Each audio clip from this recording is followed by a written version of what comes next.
Hello and welcome back. This is MC1 Gamer bringing you another battle report for Age of Sigmar Warhammer. So this time I will be up against, with my vampire counts, up against my buddy Steven's Lizardmen. Steven has a lot of the old models going back a ways, so a good deal of them are metal.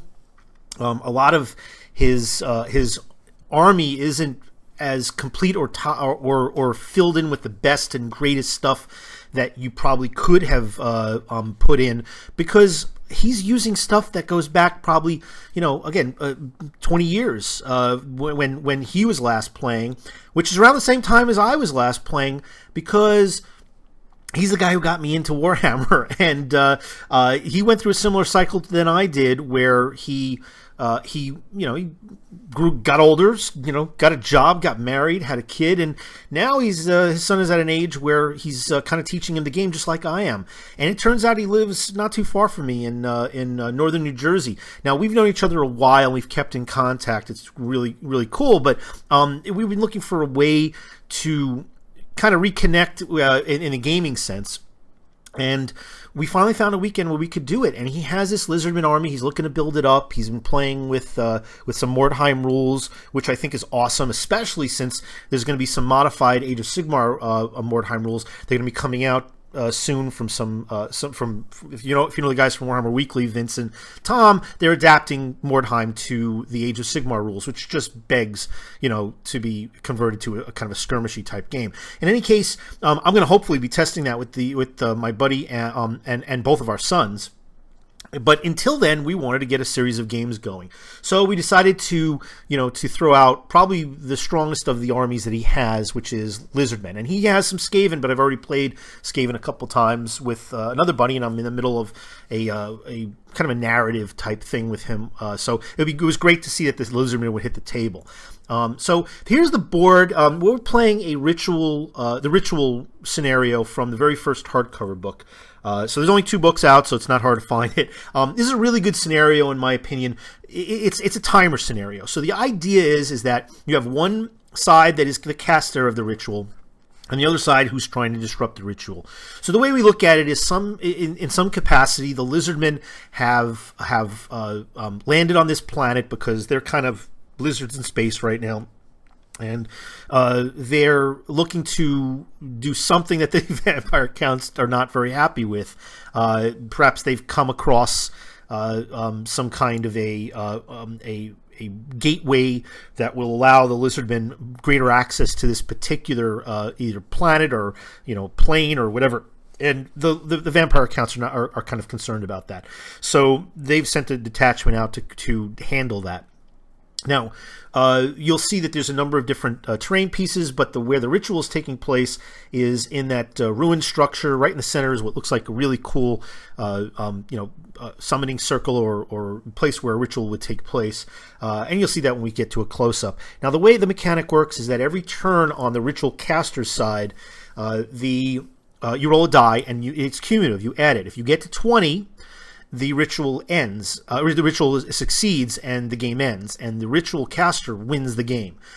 In the interim, if the disruptor, the person trying to stop the ritual, they can do one of 2 things. Either they can I don't believe it kill the general. I believe their general, the attacker, essentially, their general has a special command ability where if he can get within 3 inches of the structure that holds the ritual that's being cast, which again is that ruin, in the command phase, they can use that ability on a 2+. It destroys the ritual. The game is over.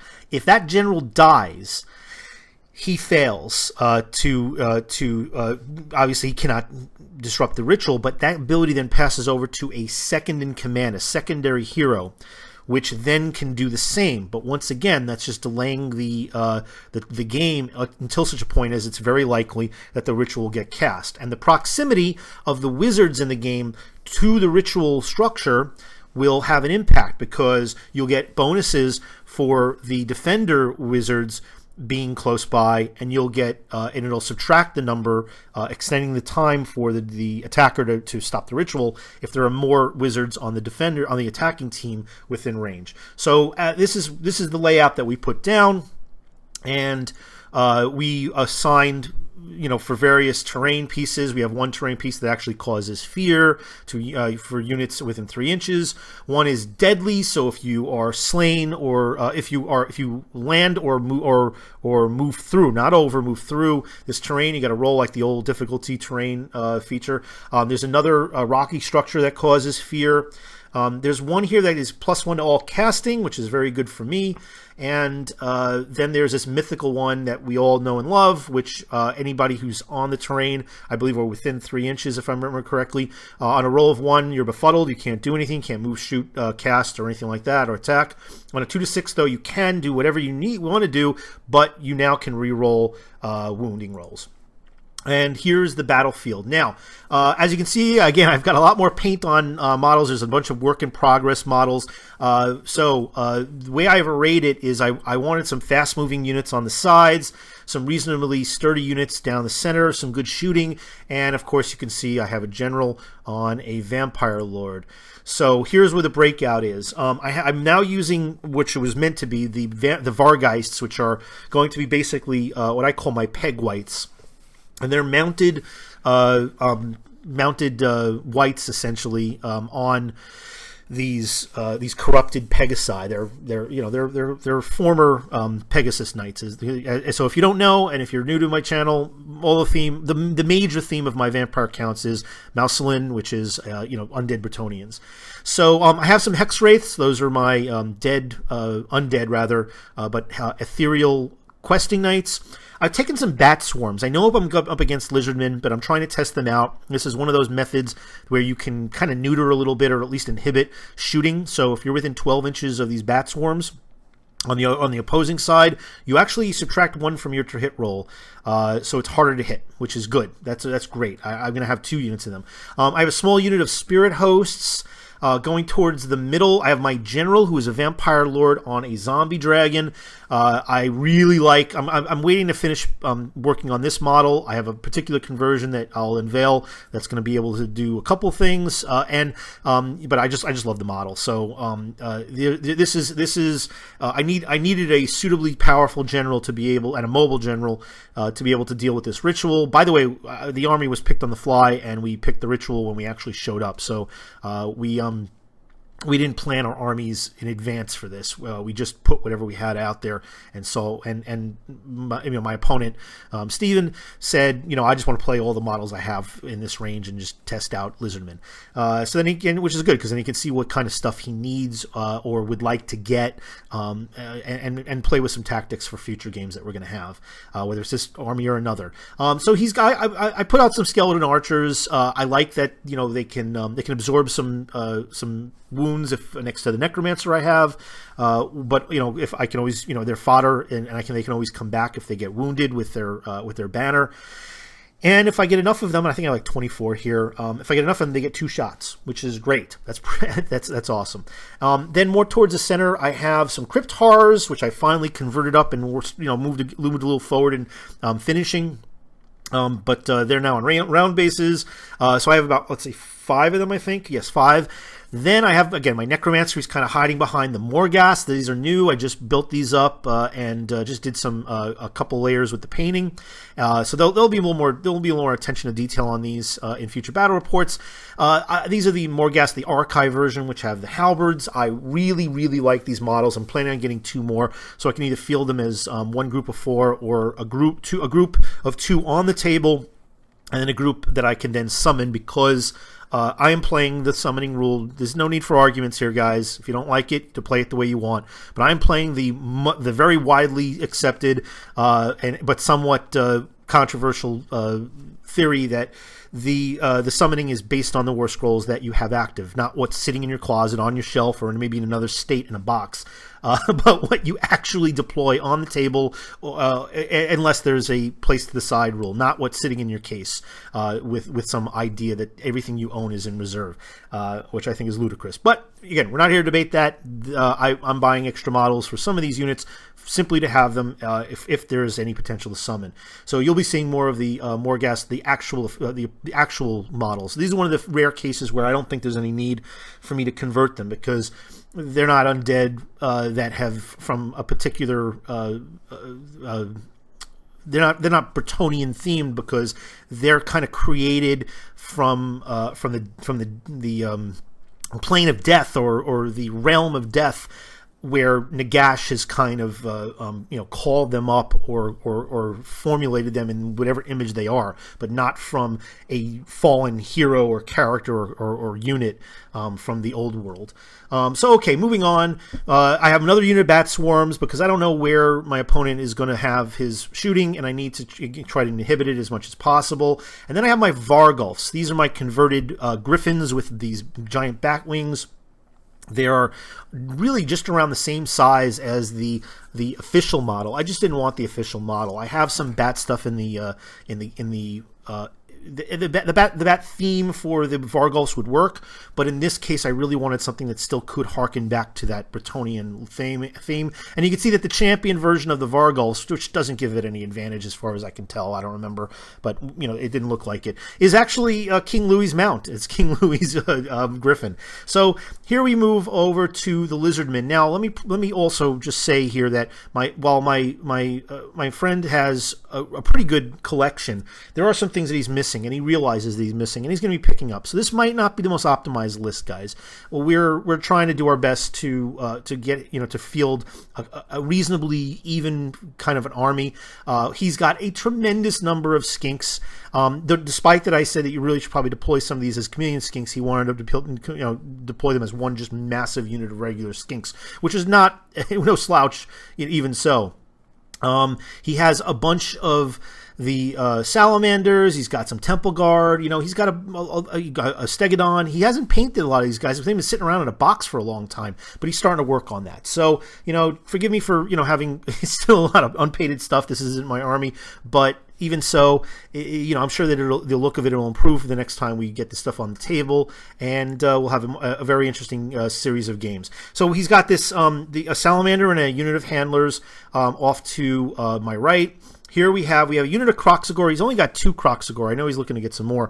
So I lent him one of my Crypt Horrors, so he has a unit of 3. He's got a very large unit of Skinks that really scares me. They doesn't make a difference what their to hit and to wound rolls are. When you have that many, you're going to land enough shots and you're going to cause enough armor saves that the biggest and strongest of units are going to start taking wounds. So that's a big problem. He's got a Skink Priest, which is not considered a wizard apparently. It imbues the ability to summon more Skink Priests onto the Slann Mage Priest, but apparently the Slann Mage Priest is the one that is a wizard. Now, a Skink Priest has some special rules. I haven't really encountered this too much. So we kind of looked it up and talked about it, and I guess we just came to the agreement. Yeah, it's not a wizard, and but the Skink Priest does have an impact on the ritual.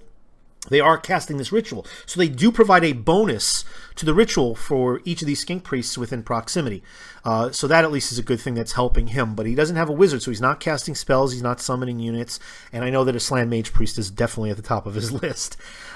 He's got some Pterodons. I had recommended they take them as Ripperdactyls, but he wasn't familiar with them, so he knew the Pterodon War Scroll, so he kept with that. He's got a Stegodon. It's got a big giant crossbow on the back, and then he's got another unit of... Actually, he has 2 Salamanders here with 2 Handler units, a little bit off to the left, and then a pretty big unit of Saurus with a Skink Priest. So he's looking to use the Skink Priest's command ability to enhance the various units that are in range. I think he has to pick one, or I'm not sure if it's all of them. I'll have to look that up again. But these are pretty tough Saurus units, and of course these Temple Guard units are pretty tough. They dish out a lot of attacks, especially these Temple Guard. They're really good. And then he's got a cold one. Well, that's not a cold one. Excuse me. That's an old one general. Excuse me for my typo. So that's his general, the old one, who is no slouch on his own. So we go to turn 1, and the vampire counts win turn 1. So I use my command ability, which is Dread Knight. So I assign a unit that can reroll fail to hit rolls, and I assign that to the and I just use the token reroll misses. Just know that it's reroll to hits. This is the skeleton archer unit. So if this skeleton archer unit starts failing any of its shots, at least I get a chance to re-roll, which is really can make it much more effective. Then I cast a Mystic Shield on the Vampire Lord. Now he's sitting on a dragon, and he has if you have a zombie dragon with a Vampire Lord on it, its base armor of 4 goes to 3+. If you're on a piece of terrain, that's a 2+. If you have a Mystic Shield, that's a 1+. So somebody's going to have a rend in their attack to be able to do damage to you or do a mortal wound. It's a very effective way of protecting your big monster assets. So the freshman necromancer attempts to cast a spell. I forget which. I think it might have been a Mystic Shield also, because I wasn't looking to actually start summoning just yet. And I roll a 3 and fail. So this must be one of those freshmen, recently come out of the necromancer, college, and he just wasn't practicing. I think he might have been partying a little too much. So, movement. I move up the bats, so just so that I can get them within 12 inches of at least the skinks and the salamanders, but I didn't want to get them so close that they would be at risk of an easy charge. But I also wanted to get within, I think I put them within like 10 inches, mainly because if the units move back, then they'll still be able to shoot without the -1. So then I move up my Hex Wraiths and of course the Vargeist, so that they can get nice and close and get ready for a charge. I move on to this Sinister Hill through the center with the spirit hosts, just looking to use them as speed bumps to screen my Vampire Lord on the zombie dragon. Then move up, obviously, the Morghasts, again, sitting them on the terrain so that they can have, just a little bit of a better armor class, and then move around the side the Cryptars, as well as the Bat Swarms, who are hopefully going to help against those Salamanders, which can spit out some serious damage, and then the Vargulfs, going up the side. They're really tough, those Vargulfs. They're 8 wounds apiece. They used to be just singular monsters that no one would ever really take, because there were always better choices, like the Terrorgeist in that group. Now they're not just singular monsters, they're secondary monsters. They're actually below the monster threshold, which would be probably 10 or 12 wounds, but they're higher than most of the tougher army, monstrous like models and units, and now you can take them in units. So I have 3, and I move those guys up, and then I go ahead and shoot with the archers. I aim at the salamander group. There's a cluster here of there's 2 actual salamanders, and then there's a bunch of handlers. I really just want to get rid of the salamanders. The handlers aren't as much of a worry. The salamanders are, and I was able to erase one of them. Now, again, I was able to re-roll hits. I had 24 shots. I think I was able even more than that, because I was able to shoot twice.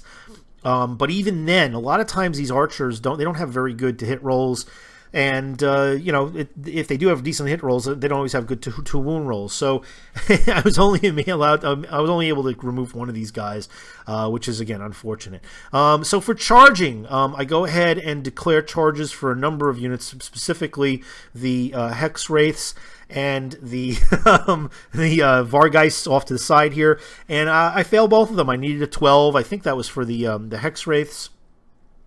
And so that was unfortunate, but I'm certainly within now charge range if he decides to with any of those other units on that side. And then we go to Lizardmen turn 1.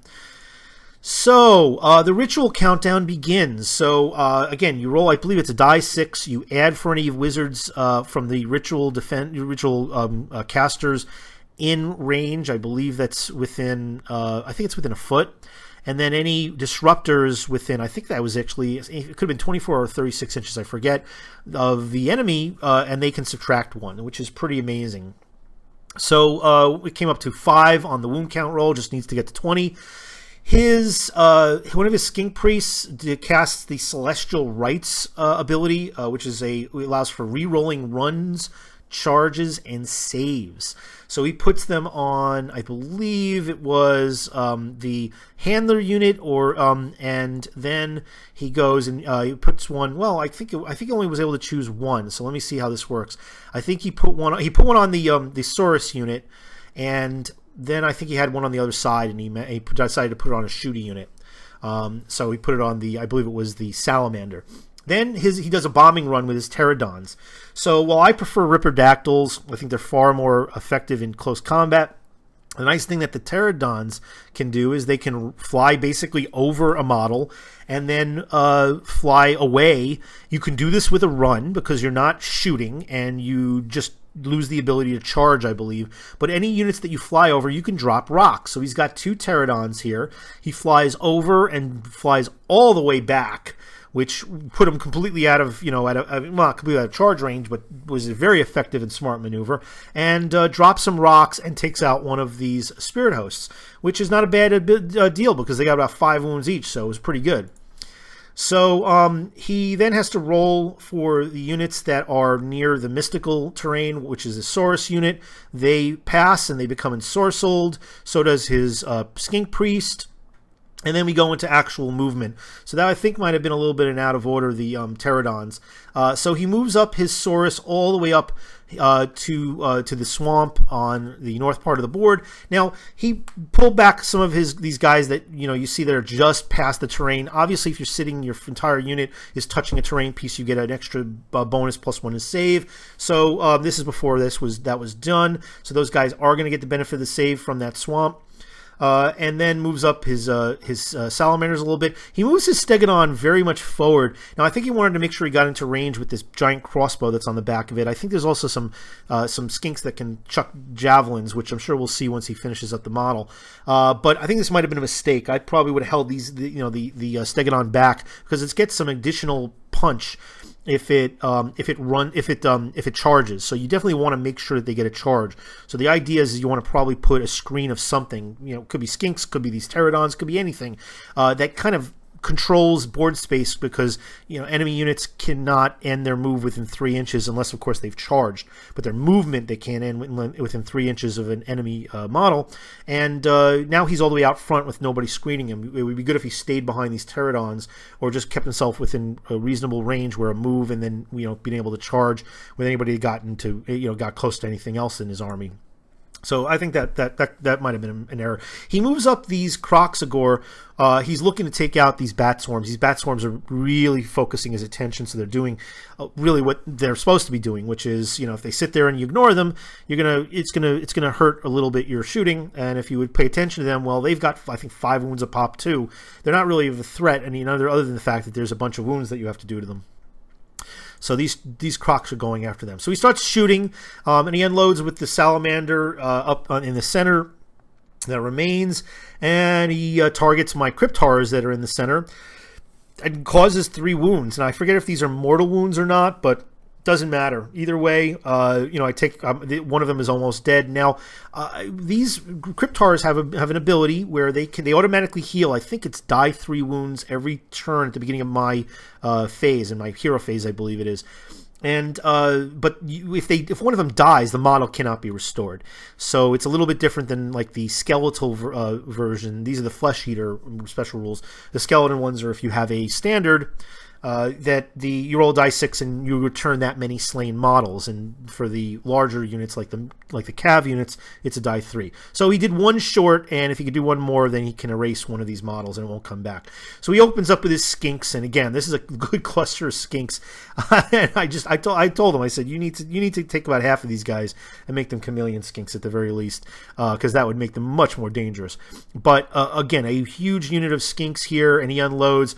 But between the poor rolls and a profile where you don't get such great to hit and wounding, plus it's -1 because of the he's in range of these bat swarms. He only kills off 1 bat swarm, which is not bad. It's a model removed. The thing about these bat swarms is that if you don't destroy them in 1 turn, they only have 5 wounds, but if you only did 4, they become fully healed at the beginning of my turn, which is amazing. You need to remove the model. And otherwise they just heal back to full. So charge, the crocs come in, try to see if they can finish off this bat swarm unit on this side. During combat, though, he doesn't do quite enough to do so. He only finishes off 1 model, but at least that's 1 model removed. So only 1 model will remain here for the bat swarms, and the bats, of course, do nothing back. So turn 2 for the vampire counts. Now this is where you have the random roll. I'm lucky enough to get it. And it's one of those angst things. You really want to get it. It's really, some people think it's not, they don't like it. I think those are really in the minority. I think once you play it, that concern, the ability to have to plan in advance to see whether or not you get that next turn after each side has gotten a turn, is if you go first, you can have back-to-back turns, and that can be crippling. And it can also have to be waiting while your opponent gets it, in which case it could also, it could be crippling. So it really creates some anxiety, but it also creates that a requirement that you need to have more depth in your plans. You need to think more moves ahead because you might not get that next turn in the traditional you go, I go order. So I managed to get this roll. I used the command ability again, but this time I put it on the Vargeists, so they reroll misses. And put a Mystic Shield once again on my my Vampire Lord General. And then I decided I needed to summon some stuff on this side of the board. Now, I have some very strong things on this side of the board, but those skinks are concerning me, and the bats that are kind of limiting some of their effectiveness are not lasting very long. They're definitely going to get destroyed. So I decided to throw up some Crypt Horrors. Once again, I'm using the more logical and widely accepted version of summoning, but play it how you guys want to. If you don't agree with it, that I only have access to the summoning spell from the War Scrolls that are as they are deployed, and those unlock the ability for any of my wizards to cast those types of summoning.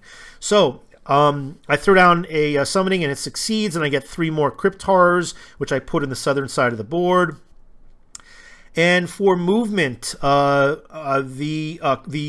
Hex Wraiths fly over this combat, and they are just able to end within, outside the 3-inch requirement from where the Skinks are and where the Crocs are. If it wasn't possible, I was going to have a different theory of what I wanted to do, but this worked. I actually moved over and through the Croxagore, so I'm able to use their special Soul Stride ability. And in doing so, I believe I flubbed this roll. It's only on a 6, so it's not quite as effective as it used to be. It's unfortunate, but so what? So the Vargeists move up. They're obviously looking to try and take down either this Salamander unit or maybe lend a hand with the Skinks. That Skink Cloud again worries me. Move up the Spirit Hosts to potentially threaten his Stegodon and his Pterodons. And everything else starts moving up. So as you can see here, I've got a very large cluster of these Saurus who are not to be ignored. So my Vargulf, my flight of Vargulfs here, put themselves in position for a very short charge to get into them or potentially bypass them. So we go to shooting, and my zombie dragons, Pestilence Breath, we're trying to focus it on the Croxagore. Maybe there's a chance I might be able to help that Bat Swarm survive, but of course he fails. It's a 4-up. You only get to roll 1. Whatever. I probably should have put the rerolls to hit on him, so that if he fails with his breath, that would probably be a good move for the future. So I go ahead and shoot with the archers and target his Pterodons, who I just don't want to see those rocks again. I think those are mortal wounds when those rocks fall, and these guys can fly around. So I do a couple of wounds against them. Again, I'm doing a lot of shots. I don't think they were all in range. I mean, it's a 20-inch range. We're doing, we're doing the long version of the board. So it's not, it's a lot harder and a lot more distance that we started out against from each other. So the archers, even at this point, are just not fully in range of everything that's there. So I only do a couple wounds to this Pterodon, and then I do some long charges. I need an 11 for these Crypt Horrors to get in on those Croxagore, and I get it. And then, so here they are. They move on in. Again, that one Crypt Horror that you see is actually a Croxagore. So it's 3 Croxagore against 3 Crypt Horrors and a Bat Swarm at this point. So I needed a 12 to get my Vargeists on the lower part of the board into the Skink Cloud. Now, I thought about going after the Salamanders, but as tough and as cool as the Salamanders are, the Skink Cloud that's a lot of Skinks. And I just needed they could start erasing units really with the volume that they can unload with those javelins, which have a decent range too. They're not great, they're not long range, but they're close enough. And there's just so many of them. And once that Bat Swarm dies, which is likely to happen, then they're going to be that much more effective. So I took the option to fly over intervening units, which you can do. You just have to end. It actually doesn't matter if you do a charge. You can pick and choose where you want to go. You don't declare a charge against a unit. You just declare that you're charging, and whatever you roll, that's what your options are. So I opted to go after the skinks. Why not? Let's get rid of them. There was just too many.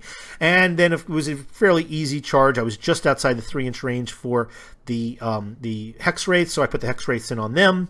Furthermore, I believe we have the spirit hosts who were able to move in on the Kroxigor, and the Morghasts were able to get in with little problem on the Stegodon.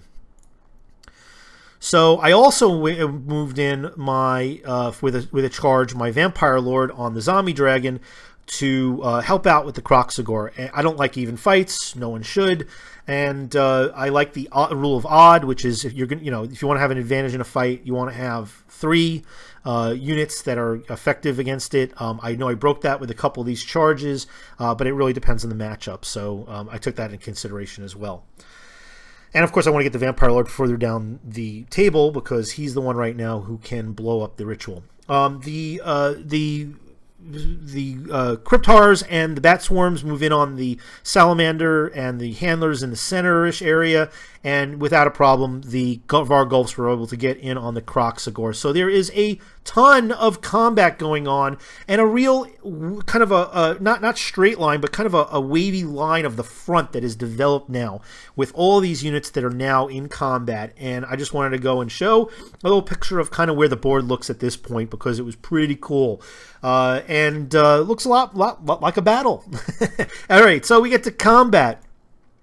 And my Vampire Lord flubs. Yes, I should have put his special ability on him for re-rolling any misses, for re-rolling failed to hits. Because not only does he flub with just about everything, and anything that went through was saved, but on his bite ability, which I was really counting on, because I just love, first of all, I think it's a great ability, but I think it's like a 3-up, maybe it might be a 4-up. I rolled Snake Eyes even for that. So really, really bad round for the Vampire Lord on the Zombie Dragon.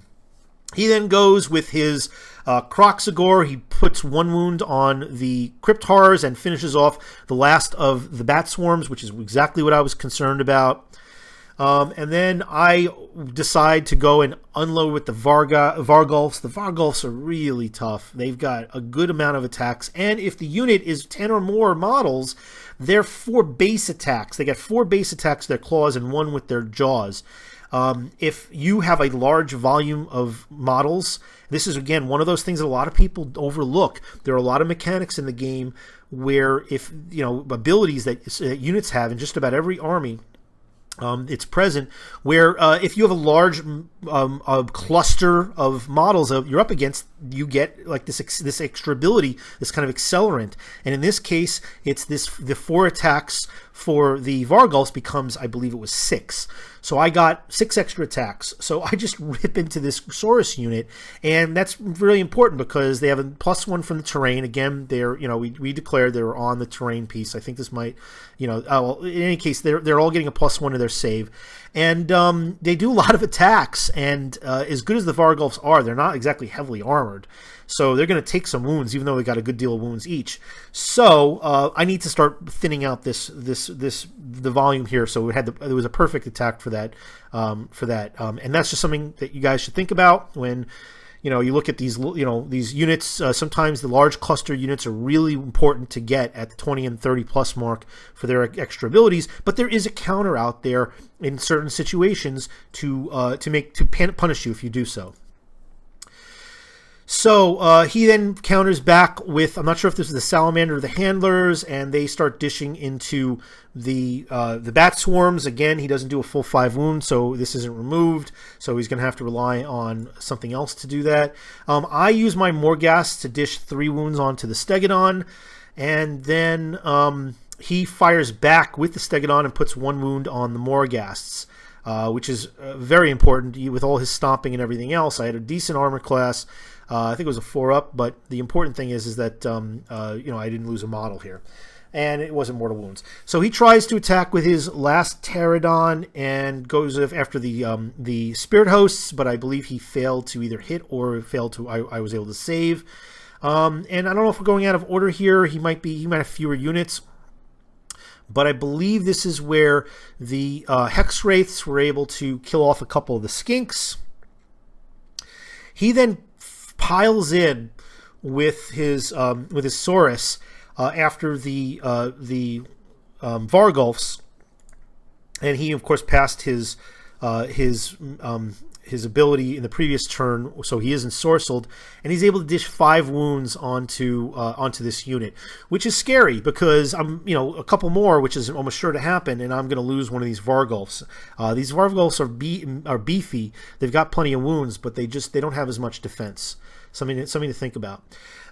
So I go ahead and I dish a couple wounds onto his last remaining salamander in the center, and only put 2 wounds on it. And then we start trading off with the line of these skinks with the couple units that I have in combat with it. I believe this is after I had dished with the Vargeists and killed maybe about 8 of them, which is nice. Again, that's going to hopefully make it easier for him to have to take a battle shock test and fail it. And again, I think we might have been a little bit out of order. I know he's done a wound to one of my Cryptars here, but I'm able to fight back and do 3 wounds to one of his Kroxigor. The Kroxigor had that lovely, jaw ability, which really is kind of scary. I think he tried to use it on my Vampire Lord, but he failed.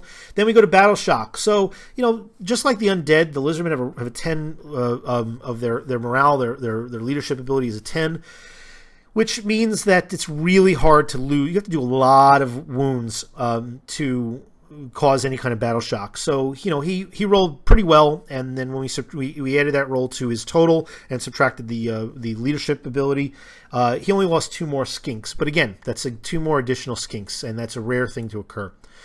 So we go to turn 2, and now it's the Lizardmen's turn. So the ritual countdown improves to 9, so he's almost halfway there to the ritual being completed. And then he casts the Celestial Rites and puts it on the Skink unit, which is smart. And then there's a mythical test with the Mythical Wood, which both units once again pass. So they're both now ensorcelled. So movement. He decides to move up his Salamander and Handler unit within range where he could start shooting. So I'm not sure if he's going to go after the Vampire Lord or the Cryptars, but they're going to lend a hand. And then he finally moves his Temple Guard unit. Now, he held his Temple Guard unit back, wondering what side of the board where it was going to be a weak spot or a breakthrough. These guys were really screening the ritual, and they're really tough. And then there's the old one general that's in there. Well, unfortunately, there's really no obvious place where there's where I'm breaking through. There's areas where I probably have an advantage, but he needs to get these guys in a fight. And he needs to get him in a fight right away. So he decides to smartly move them up and see if he can threaten some of the stuff down the center. And, if he just sits there and waits, it's going to be a big problem. It's a good chance that one of these sides I might eventually win or thin out enough, or even maybe do a retreat over them with some of the really good movement that I have. And then the Temple Guard units have been basically pinned in for the entire game, which doesn't help at all. So yeah, he decides to move them up. I do some shooting, and I believe this was with oh no, this is him. So he starts shooting with his skinks, and you can divide your targets, but he's I don't think the Bat Swarm unit is still alive, so he doesn't have that. But between rolls, armor saves, and whatnot, he only does 1 unit to my one wound to my Vargeists. Now the Vargeists are sitting on a piece of terrain, so they got a +1 to save. That helps tremendously. And I believe he does at least 1 wound. Also, no, he actually turns out he does 3 wounds to the Vargeists. And I think he takes off one of the Hex Wraiths and does another wound onto another one.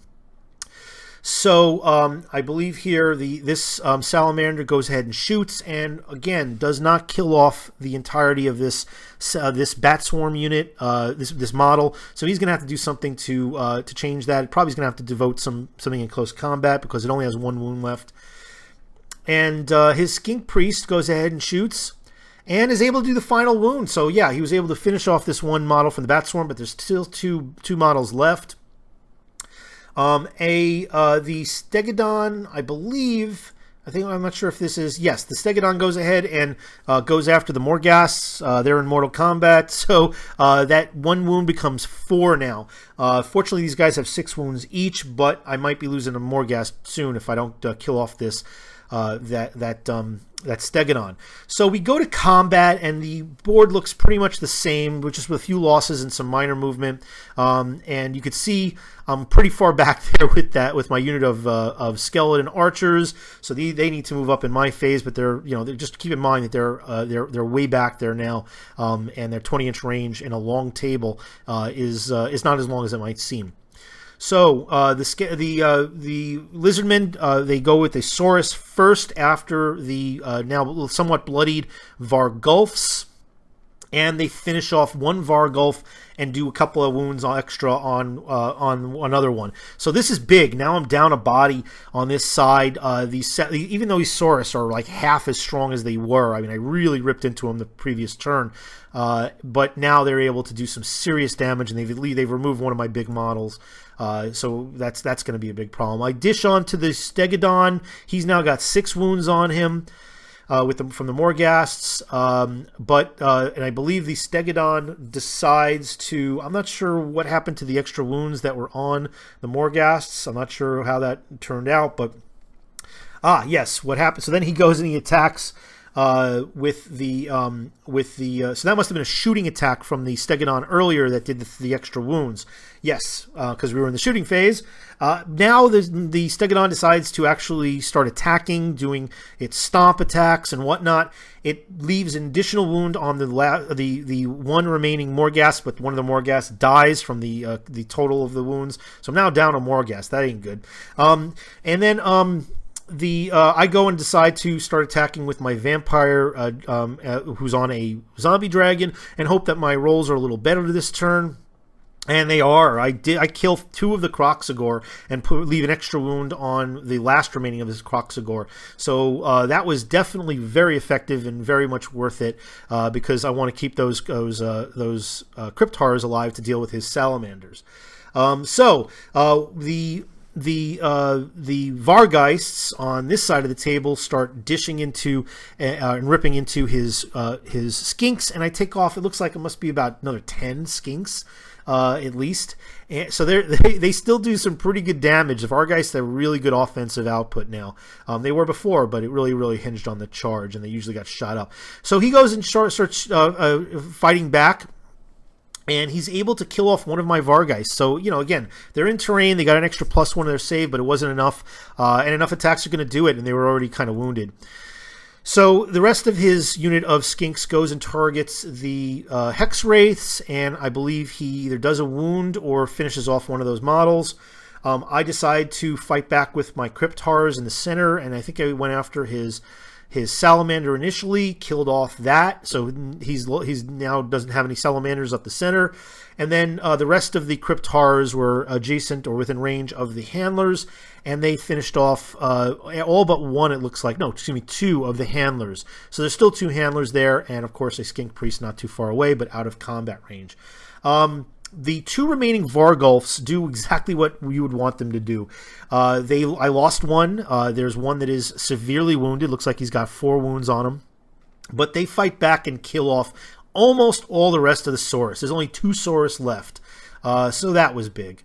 And then we go to Battle Shock, and this Kroxigor unit lost 2. So I think he needed a 10 to fail, or not a 10, a 6 to fail. I'm not sure what it was, but he lost this Kroxigor. This might be out of order. This might not be Battle Shock.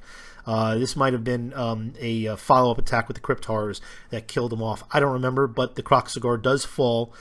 And then because of all the numbers of these Saurus that were lost, the last 2 remaining Saurus fail as well. There was just too many that were lost with a decent roll. And then we go to turn 3. So the Vampire Counts are able to get this get first turn here. I use the command ability for rerolls. I also put a mystic shield on my Vampire Lord. The command ability I put onto this unit of Cryptars that are in the center. Now, and also a Mystic Shield, I think, from the Necromancer. Keep in mind, they look like they're out of cohesion, unit cohesion. This was a little bit of a hill, so this is a kind of a material type board, this mat, and I have these hills that allow for elevation. So on some of them, they're a little bit steep. I'm going to have to make some new ones so they don't, units don't slide down as easily. But in this case, they're all together. So this unit's got rerolls to hit and a Mystic Shield for +1 saves. Movement. I am well within movement range to be able to get far along the field now to get right up to where the ritual is being cast. So this is putting things in very, we're now in the sudden death situation. If I can survive with my Vampire Lord through the next hero phase, my turn's hero phase, I can use the command ability to blow up this ritual. I can't use it now because we're out of the command phase, and it's only usable in the command phase. It is a command ability. But, he's at full strength, no wounds. He's got a Mystic Shield. That's a big deal, so it's going to be hard to hurt him. I move my the Cryptars to threaten the Salamander and the Skinks. There's no Saurus to the north, so I move and I was able to pass the test, but I forgot to put a ensorcelled token. But my Vargulfs move gingerly, but I want to make sure that I'm within a certain range to get into wherever they need to go. They don't have a very long flying range. I think it's 9 inches. Not bad, but it's just around what Cav do. It's not like the real long flying abilities. But I want to stay where they are able to touch this terrain piece so they can get the benefit of a save. The archers are out of range of anything. They just were not within any range where they could do anything, so I just ran them up and then ran the Necromancer behind them. And then for shooting, there was a Skink Priest just sitting in range. Beautiful shot from next to the Vampire Lord and the Zombie Dragon. So the Zombie Dragon unleashes its Pestilence Breath, kills off one of his Skink Priests. That was big because that's a plus to the ritual that will help him. So now I'm in a huge benefit here. I'm in an advantage because I think his other Skink Priest is now out of range where it could help. Charging, I move the Kroxgar again up on the Salamander and the Skink handlers. I move I charge my Vargulfs into the Temple Guard that moved up earlier. I want to try and get them stuck in so that they can't go back and help and try to go after my Vampire Lord. This is really important because if they can do that, they could retreat and it still wouldn't matter because they can't charge then. But if I can get them in combat, then they only have the option then to do that, to retreat or stick in, and they're kind of stuck. So this might not have been a great move looking back now, but in hindsight. But at the time, I think it was smart that he moved his Temple Guard up to try and help out. Now it might have become a hindrance just because of how the battle started to unfold. Who would have thought those Saurus would have gone down that quickly? In combat, I try to focus on the Stegodon. If I don't kill it, it surely would have taken out this Morghast, so I opt to go first. It goes down. Then he takes the opportunity. He folds in, he piles in with as many of the Temple Guard that can fit. Obviously, all couldn't fit. He's now really close to where those Vargulfs are with a number of units, so he could do some serious damage, and he does. He kills off one of the Vargulfs and puts some extra wounds on the last remaining Vargulf. I'm down to one Vargulf here, and as tough as they are, they have good wounds, but their armor saves aren't phenomenal. We go to combat, and I believe the Hex Wraiths, and as typical, their horses do all the work. They kill off about, I think, 6 or 8 of the Skinks. And then the Skinks fire back. Actually, is that the Skinks firing back? Yes, they do. And they put another wound on the Hex Wraiths. There's not a lot of them. They're really getting really low. The Cryptars swarm in around the last remaining handlers that were near the Salamanders and finish them off. So those are gone. The Lizards flub down south. They try to go after these Cryptars, and they are not able to cause any wounds.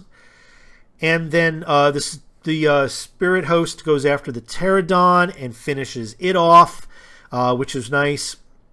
And I think this is where my Vargeist, the remaining Vargeist on the bottom, are able to take out another 3 of the skink. Well, it looks like more like now 4 of the skinks. So there's a good amount of skinks here, and I think there are more of them. I think there was about 12 or 14 that if we finished off that he started out the turn with. Now he's only got 3. My Cryptars down at the bottom of the board finally get a chance to attack again, but they only are able to kill 1 of the handlers. And then we go to turn 3 Lizardmen. And the ritual countdown continues, and it's starting to get a little close. I mean, we're at 13. It's not, it's probably going to take 2 turns to finish this ritual, and I don't know if he's got the turns. So he uses his Paragon of Order ability from his, I think this is the old one General, or it might have been, I forget what this is, but this is one of those situations where, when I did the unlocking with Vince, and if you haven't seen that video, go ahead. I do a series called Unlocking Age of Sigmar, and I did one on the Lizardmen, and we weren't really impressed with the old one being the general with this ability where he could kind of reform a unit around him. But there's some.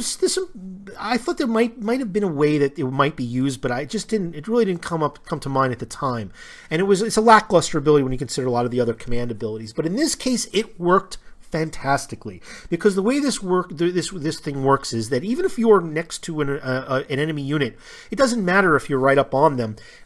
You get the ability to do a reform around one model in the unit, or it might be the actual cold one itself. I'm not sure. I forget if you pick a model in the unit or it's the actual cold one general. But you can reform around it. You just can't end any of those guys within 3 inches of an enemy model. He was able to do it such that he was able to pull all. This is after his movement, so just know that this is a reform and then a movement. And the reason why this is important is because when he did the reform, he was able to pull himself out of within 3 inches from my model, which means that he then was free to do a move and then was free to charge in the same turn. So now he's able to pull these guys out and completely redirect them to focus on my Vampire Lord. And this is a unit of Temple Guard. They get 2 attacks each. They're very tough. They can dish out some serious damage. They've got halberds, and they're led by an old one general. So he's not a slouch either. So he's able to reform them and then make a move, and he's completely within charge range easily now. Well, not easily, but it's an average charge range, but not a long bomb charge range of my Vampire Lord. So he's now threatening the Vampire Lord, and I'm hoping that I can survive. I've got a good amount of wounds, but still, this is a tough unit. Very smart move, very well timed, and I think it just was one of those situations where he just happened to have the right tool at the right time, and it came into play. So don't... As much as we look at some of these abilities and think, oh, it's not worth taking this guy, sometimes it comes into play and it works out perfectly. In this case, I think it did. So then he goes and he's now, so you could see where he is in terms of his charge range. You think it was like a 4 or 5 he needed. And you can see how far he moved across the field from where he was next to the Vargulf. I mean, he wasn't all clustered on the Vargulfs. I think what happened was he took wounds previously that were closest to the Vargulf, which allowed him, when he did his 3-inch reform, to get even further away, because not everybody was right up on top of like the beak of that Vargulf. So he goes ahead and charges, and of course both the old one and this entire unit make it in, and now my Vampire Lord and the Zombie Dragon are swarmed. Very serious situation. Fortunately, he's got a Mystic Shield, and fortunately he's at full. So then his Skink Priest charges the Vargulf. So this is a great move as well, because unless I kill off that Skink Priest, I can't move and then charge in the same turn with my Vargulf, which means I can't lend a hand to my Vampire Lord to help out and stay alive long enough to destroy the ritual. So let's see if I can do that. We go to combat, and they dish, I think it looks like 3 wounds. I don't know if this was from the old one who's in there. You can see the little general token from Litgo, which I highly recommend. Take a look at Litgo. Awesome business, which does some great tokens. And they gave me these tokens as to utilize in the battle reports. So you can see in the wound counter at the bottom, my Vampire Lord's taken 3 wounds. And then I dish back, and I only do 4 wounds against his old one. I think the old one has 1 wound left. I think he has either 4 wounds or 6, 5 wounds or 6, I forget. So, but he's down, but he's not out. I mean, he's hurt, but he's not out. That's a problem. I trade some wounds with the skinks that are remaining, so I lose another Hex Wraith. I got a wound on another, but I'm able to dish back a few on his skinks. He's only got 1 remaining skink, and I attack with the Vargulf against the Skink Priest, and the Skink Priest had a 6-up armor save, 2 attacks that were able to go through, and he rolls boxcars. This Skink Priest is able to stick in. He survived. This is awful.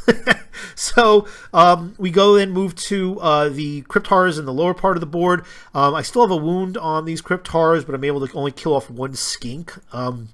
I focused on the skinks just because, it looks like I was able to do 2 skinks, mainly because I want to try to institute a battle shock for the skink handlers. I'm not going to be able to do much. I think I tried to dish out a little bit with at least one of these guys to the salamander, only did 1 wound. And then, as you can see, there's a couple skinks missing here, so there's only 1 skink left in that huge cluster. And then we go to the next turn, which happens to be the Lizardmen turn. This is where, again, that rolling comes into play. If it was my turn, if I won this roll off, I can pop the ritual and the game could probably have ended right there. But he wins the roll off. He gets another turn, so I have to survive another turn to try and pop this ritual, and he could potentially kill my Vampire Lord, which makes it that much harder. So we're now down to 16 is the ritual count. 1 more round should be able to do it. But we'll have to see. Either way, I think it comes down to the battle with the Vampire Lord and the Temple Guard. So he dishes out. I think this is the back and forth here. I'm now down 7 wounds. And as you should know, monsters have diminishing profiles. As they get wounded, they get weaker. Even though my Vampire Lord doesn't get weaker, the zombie dragon has gotten weaker. So he's down below half on his total wounds, so that reduces the number of attacks that he has. I'm able to kill off only 1 Temple Guard, which is, okay, that's great. But I'm able to finish off the General, which was good because, I think he only had a couple wounds left. But now this reformability, which I don't think it would have mattered, is gone. But and 1 guy who could do some serious damage to me is gone. But still, he's got a ton of Temple Guard there. They could wade through this zombie dragon, who's now down to half strength and more in 1 turn if they really roll well and I roll poorly. So the Skink Priest dishes a couple more wounds on this Vargulf. My last remaining Vargulf is just getting jabbed in the back by this Skink Priest, who also had benefited from the Ensorcelled ability. I'm not sure if actually was still in play. It might have been because I think he might have been within 3 inches of the terrain piece. I forget. Either way, I try to fight back, and I roll terribly. I only do 1 wound to this Skink Priest. So this Vargulf is not going anywhere fast unless he just wants to run away. His Salamander does 2 wounds to my Crypt Horrors down below. My Hex Wraiths finish off the last remaining skink. But I was happy that happened. Even though it was only 1 skink left, I just wanted to finish off the damn skinks. Skinks are so much more than what they look like on their profile, even though they do look pretty good on their profile. Vampire counts turn 4. So here we come down to it. I need to make that ritual roll, and we get to command. I put my rerolls on myself, so I have to, because if I fail on that command ability, I need to not flub attacks against all these Temple Guard that are surrounding me. And then we go, and it's in the command phase, and you need to only roll. It's kind of a little too much. It's only a 2-up. I only fell in a 1. It would have been nice if it was a 3-up even. That would have worked well. But a 2-up, I roll a 2, and the ritual is destroyed. So the Vampire Lord, beset by these Temple Guard, is able to pop this ritual, and who knows what happens with this battle, because in the end, it becomes an instantaneous victory. So it was a little one-sided, this battle, but it was a ton of fun, and it actually swung with a lot of angst back the other way, where the Lizardmen were possibly going to be able to take down my big model and make it nearly impossible to finish off, to destroy the ritual, because you could see my Necromancer is all the way halfway almost across the board. He doesn't move very far. Even on a run, he wasn't getting very far across the board. So he would have been the only one that could then have popped the ritual. I instantly would have lost. So some nice tactics used on both sides. The vampire counts were outmatched in a number of ways, these different battles, but still the Lizardmen were almost able to pull it out. Now, what do we learn from this battle? You really need and want a Slann Mage Priest for your Lizardmen. It really does change a lot of things. I think that, as I mentioned already, though, the Pterodons are nice. They're good, but I think the Ripidactyls are a little bit better. I think my opponent may have made a mistake with the Stegodon, running him a little too much forward without support. If he had held it back, I think it would have done far more damage wherever he decided to stick it in. And the Temple Guard, look, at the time it seemed like a completely plausible thing to leave them back there as a to see where he needed them. It just turned out the way the battle unfolded that they kind of lost out on a turn. He might have benefited from using again some of those skinks as chameleon skinks that probably they could have popped up, say, behind the sinister the rock structure that you see in the south part of this screen, and they would have really kind of harried me for quite a while, prevented me from doing any real movement and charging for a little while, because they're ambushers. And they ambush in a great way, because I don't think they even need to be within 9 inches. They can kind of just show up on right between your toes and just start chucking javelins. Those chameleon skinks are worthwhile taking. I wouldn't have taken every one of his skinks, but I would have taken I would take half of them. I mean, a unit of 20 skinks right down up in my grill, early part of the game would have probably changed this game in a huge way. And then he could have sandwiched me in terms of the fact that there would have been a nice cluster of skinks on the other side. And even though the bat swarms probably would have helped in that regard, he would have slowed my pace getting across the board.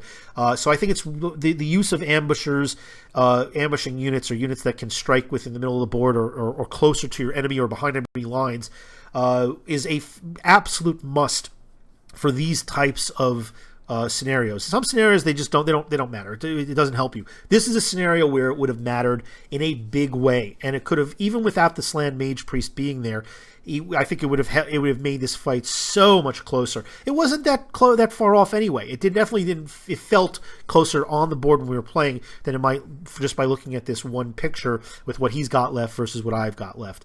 So there are certainly some tweaks that I know Steven is looking to make to his army. In addition, he's already started, redoing some of his models. He's, basing some of them, getting them ready for not just Mordheim with that special rule set, but also for a follow-up game. I know that he's got some other models that he's looking to add to this. So future games will be a lot more competitive and a lot more interesting. But this is what I mean by a narrative game. Having a story to tell, having a focus, having an objective set where it's not just about what you deploy. It's not even about how balanced the deployment really is.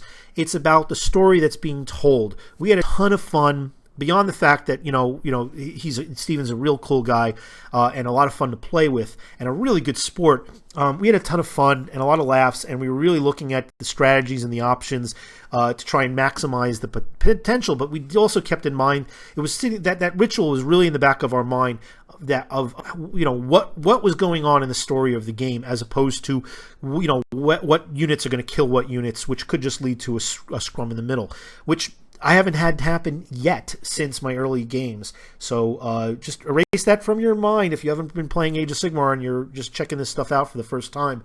The game is far more complex with a lot deeper strategy than a lot of us saw in our early games, and a lot of people who are detractors of the game keep saying. I would say look out for much more painting from me. Look out for more of these battle reports. We're certainly going to come back and do that. I've got more unlockings to do, so there's a lot more stuff coming up. And a lot more content up.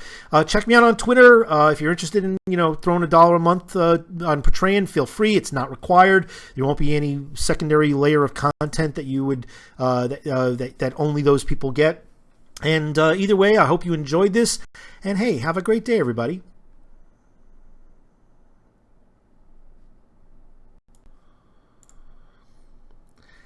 Hello and welcome back. This is MC1 Gamer bringing you another battle report.